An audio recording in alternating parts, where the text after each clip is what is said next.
El podcast de FIRA, una producción de fideicomisos instituidos en relación con la agricultura para conocer mejor el amplio mundo del sector que nos da de comer, el sector agroalimentario.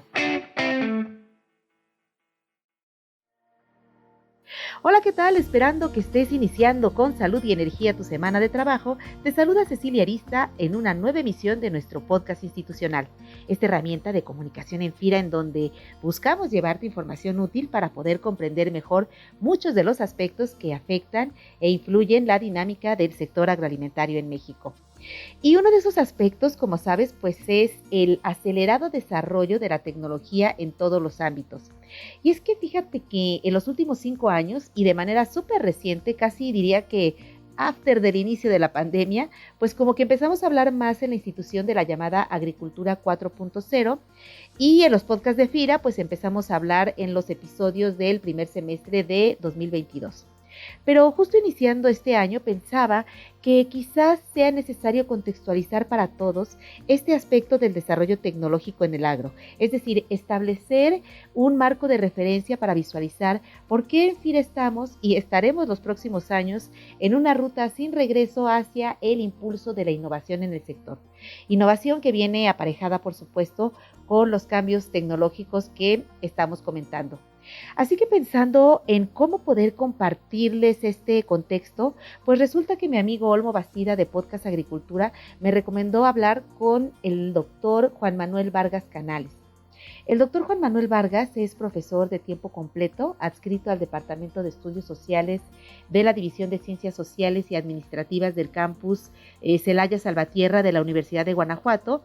Y entre las investigaciones y estudios que lidera, ha profundizado en el estado del arte que tiene y que implica el conocimiento y la adopción de las nuevas tecnologías en el sector agroalimentario. De manera que esta semana en el podcast de FIRA vamos a compartirte una aproximación al estudio que realizó con su equipo sobre las tendencias de la ciencia, la tecnología y la innovación en el sector agroalimentario. Doctor Vargas, es un gusto compartir con usted esta charla. Bienvenido al podcast de FIRA. Muchas gracias, buenos días. Gracias por la invitación para compartir un poco de lo que estamos haciendo acá en nuestra institución, la Universidad de Guanajuato. Juan Manuel, ¿cómo fue que se enfocaron con tu equipo en el análisis sobre este tema de las tecnologías en el agro? Claro que sí. Somos un grupo más o menos amplio de profesores de aquí de la Universidad de Guanajuato, que interactuamos con otros profesores también de la Universidad Autónoma Chapingo, del Colegio de Postgraduados y con otras instituciones, a lo mejor un poco menos o relacionado con otros temas, pero lo que nosotros veíamos es que en la actualidad, previo a la pandemia, ya se veían nuevas cosas, ¿no? Ya se veía mucha nueva tecnología que estaba surgiendo y veíamos que tiene un desarrollo impresionante, ¿no? En el imaginario social ya existe, digamos, un mundo ya muy automatizado, muy robotizado a nivel global, ¿no? Primero eso, ¿no? Tenemos que ver qué está pasando a nivel global porque no podemos ir en contra del desarrollo, ¿no? La economía al final igual es global y tenemos que estar actuando, tenemos que estar viendo qué podemos adoptar, qué nos sirve, qué es lo que en los próximos años va a ser lo que va a ser funcional para el sector agroalimentario y principalmente reorientar nuestros planes de estudio, que ese es el punto, ¿no? Nosotros como académicos tenemos que estar enseñando a nuestros alumnos en la frontera del conocimiento, tenemos que estar enseñando lo más nuevo. En ese sentido es que empezamos a armar este tipo de cuestiones nosotros que estamos orientados a la cuestión de los agronegocios. En la sede Janicho de Salvatierra, nosotros tenemos la licenciatura en agronegocios y por eso es que tenemos que estar analizando cómo se está comportando la ciencia y la tecnología a nivel global en el sector agroalimentario.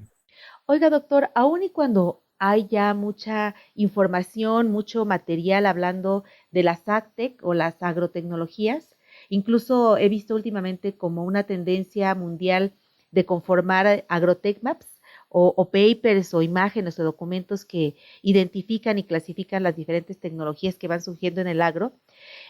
Pues debe haber sido como muy complejo haber reunido toda esta información para darle un enfoque metodológico de análisis.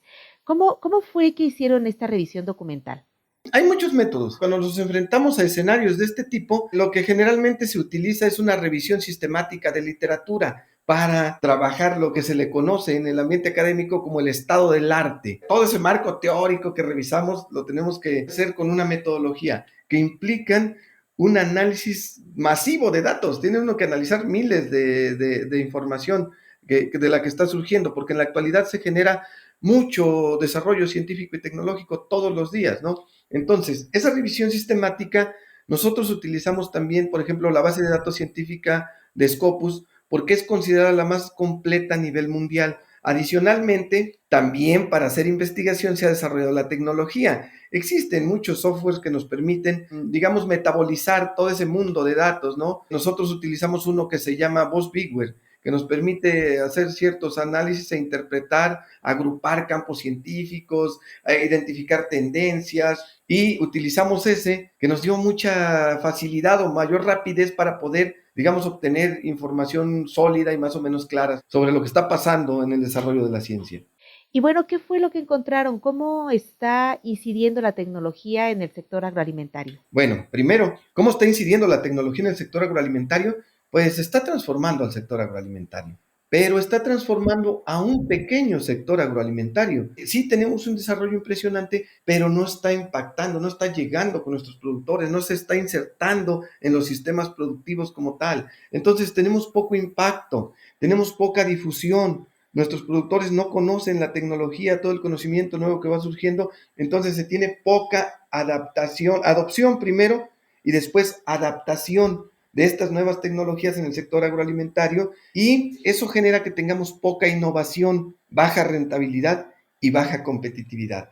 Hay un segmento del sector que sí se beneficia, es la parte agroexportadora de México, ¿no? Son los grandes productores que son los que tienen acceso y tienen la capacidad de compra, digamos, de este tipo de tecnología. Ese es el asunto. Ahora, el estado actual de la tecnología en el sector agroalimentario indica que estamos avanzando muy rápidamente a una obsolescencia tecnológica. La maquinaria y el equipo que tenemos en el sector agroalimentario no se está renovando, sobre todo el grueso de la población, ¿no? Porque si tenemos los que están exportando y toda esa parte, sí están renovando, están innovando, están introduciendo nueva tecnología, pero lo fuerte de la población del sector agroalimentario no tiene esa capacidad, ha ido perdiendo a través del tiempo esa capacidad.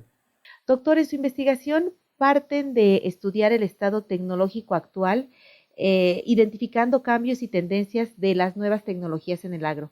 ¿Cómo agrupa las tecnologías desde sus campos científicos para estudiar su impacto y relevancia? Tenemos varios, tenemos uno que es el que inicia, digamos, con todo esto de las nuevas tecnologías, pero está, por ejemplo, ahí el campo del mejoramiento genético, de la biotecnología, pues ese es un campo científico que se está abandonando prácticamente, está quedando rezagado, no se abandona, se sigue haciendo investigación, pero el dinamismo, crece un dinamismo más lento que, por ejemplo, otro que es el más fuerte que tenemos ahorita, el de los sensores. Se está realizando muchísima investigación en sensores, porque es el futuro. En el futuro se prevé o se está vislumbrando, va a estar determinado por el uso masivo de datos e información. Otro campo científico que surge por ahí es la cuestión de los drones. Los drones igual ya está utilizándose prácticamente en todo el mundo, incluso es más eficiente y más económico que usar otro tipo de tecnologías, ¿no? Pero ya está surgiendo por ahí la cuestión de la agricultura inteligente, que habla de todas estas cuestiones de los invernaderos, por ejemplo, altamente automatizados, medianamente robotizados, y que eso ya es muy plausible en México, en distintas áreas, a lo mejor unos cuantos productores, pero ya está en México. ¿Qué surge que se está utilizando por ahí? Pues ya se habla de la inteligencia artificial, el big data, todo ese tipo de cuestiones, ¿no? Del conocimiento autónomo, la toma de decisiones en tiempo real basados en toda ese uso masivo de datos, ¿no? También está toda esta cuestión de las aplicaciones, de los mercados, igual vinculado a plataformas de comercio agroalimentario, digámoslo. E incluso ya se empieza a subastar. Esto no ocurre todavía en México, esto ocurre, por ejemplo, en Corea, en Asia, tienen algunos ejemplos interesantes, de tal forma que cuando llega al momento de la cosecha, mi producción está vendida. Está la cuestión del monitoreo de vegetación. Eso generalmente se utiliza para monitorear cambio climático, deforestación, degradación ambiental. Ese es otro campo que está por ahí, que igual es de los que inició. Juan Manuel, y para poder adoptar estas tecnologías, ¿hay, digamos, algún como inventario de capacidades tecnológicas en el sector? No tenemos un inventario como tal. Miren, lo que pasa es que las capacidades tecnológicas es un concepto bien interesante. Las capacidades tecnológicas se están conceptualizando en la actualidad como la capacidad que tiene un país, una región, una empresa o una persona para hacer un uso efectivo del conocimiento, del desarrollo científico y tecnológico. ¿Por qué? Pues tenemos un productor que puede tener acceso a Scopus, la base de datos más grande del mundo, pero no sabe leer, no tiene capacidades, ¿no? Entonces, no tiene capacidades para hacer un uso efectivo de la ciencia y la tecnología y generar innovación. Porque, ¿qué es la innovación? De forma muy clara y muy sencilla, todo cambio basado en conocimiento que genera valor. O sea, que me genera rentabilidad, que me genera competitividad, que me genera bienestar. No solamente voy a cambiar mi tractor, la innovación tiene que generar rentabilidad, competitividad, bienestar en general, ¿no? ¿Cómo analizamos las capacidades tecnológicas de México? Ah, bueno, pues se analizan cuántos patentes tiene, cuántos artículos científicos tiene, cuántos libros publica al año o a través del tiempo, ¿no? Cuántos profesionistas tiene al año, cuántos egresados están entrando al sector alimentario al año, ¿no? Entonces, de esa forma, de una forma muy macroeconómica, se intenta analizar las capacidades tecnológicas que tenemos como sector.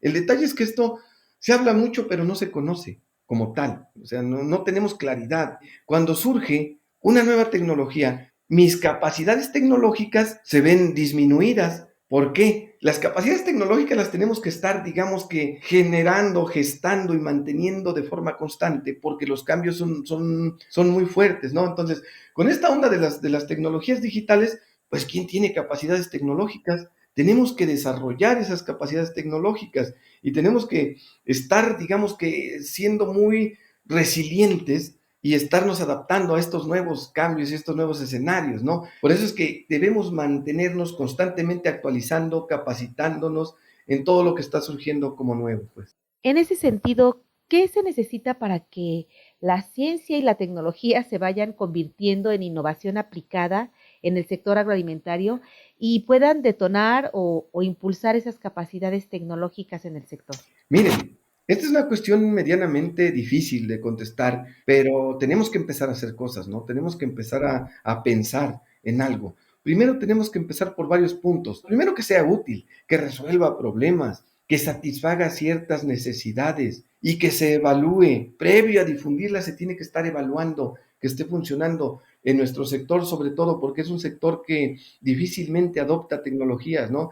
Posteriormente, necesitamos en México un programa fuerte de difusión y divulgación de la ciencia. A través del tiempo nos hemos ido volviendo más ignorantes, no identificamos el papel que tiene el desarrollo científico y tecnológico de un país, incluso la educación no se valora tampoco. Entonces, por eso tenemos que cada vez tenemos mayor índice de analfabetismo o de gente que concluye una licenciatura y cuestiones de ese tipo, porque ha perdido popularidad la idea de que la ciencia y la tecnología nos beneficia.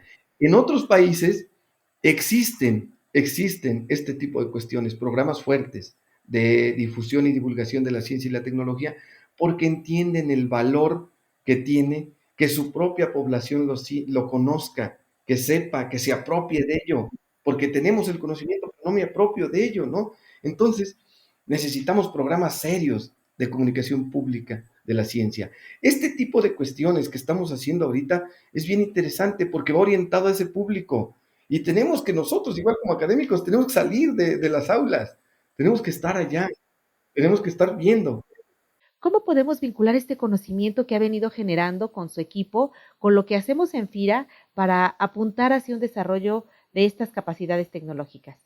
Necesitamos muchísima colaboración, al menos ya se está hablando en nuestras cámaras de diputados y cámaras de senadores sobre estas nuevas tecnologías, porque hace 3, 4 años todavía ni siquiera se planteaba. Ahora ya se empieza a discutir este tipo de nuevas tecnologías, pero primero tenemos que tener claro, tenemos que democratizar lo que hemos encontrado, lo que vemos, lo que percibimos que va a ser el futuro, ¿no? O sea, que todos tengamos una idea de hacia dónde vamos, primero. Segundo, pues desarrollar convenios de colaboración, definir programas de trabajo muy claros, dependiendo de las habilidades, las capacidades, la infraestructura que cada uno de nosotros tengamos. Necesitamos colaborar. Este tipo de problemas no lo vamos a poder resolver si no lo hacemos en colaboración. Tenemos ya mucha información muy valiosa y que podría ser la base para empezar a hacer este tipo de cuestiones. Doctor Juan Manuel Vargas Canales, pues muchas gracias por la oportunidad de comentar todo este conocimiento que han generado en la Universidad de Guanajuato respecto a las relaciones que se dan entre los campos científicos de las diferentes tecnologías en el sector agroalimentario, las tendencias en el desarrollo de las tecnologías que, como comentábamos, es realmente exponencial y donde además países como Estados Unidos, como China, están desarrollando, ya han desarrollado mucha investigación en tecnologías, al igual que la India, por ejemplo, Kenia, en donde la vinculación académica especializada, como se hace, por ejemplo, también en universidades agrícolas como Davis Corner, como Wageningen en Países Bajos, pues nos ponen un gran ejemplo de la importancia de la investigación científica y académica en el desarrollo tecnológico. Doctor Vargas, ¿dónde pueden localizarle quien quiera conocer más acerca de su trabajo en la Universidad de Guanajuato? Claro que sí, muchas gracias a ustedes. Y miren, mi correo que es jm.vargas@ugto.mx, me pueden mandar un correo, yo con gusto les comparto mi tesis, los artículos que tengo. Nosotros acá en la sede Janicho, en Salvatierra como tal, con gusto, si un día quieren venir, con gusto acá los recibimos, con gusto platicamos y podemos ver qué podemos hacer. Y también a la población en general. Aquí tenemos las puertas abiertas para todos.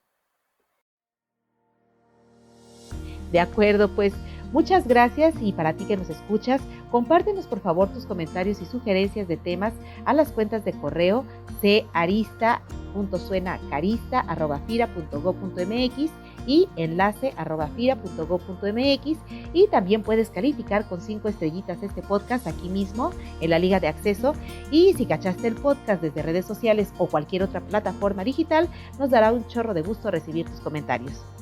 Se despide de ustedes Cecilia Arista, en la producción mi compañero Axel Escutia y regresamos en 15 días más con otro episodio del podcast de FIRA.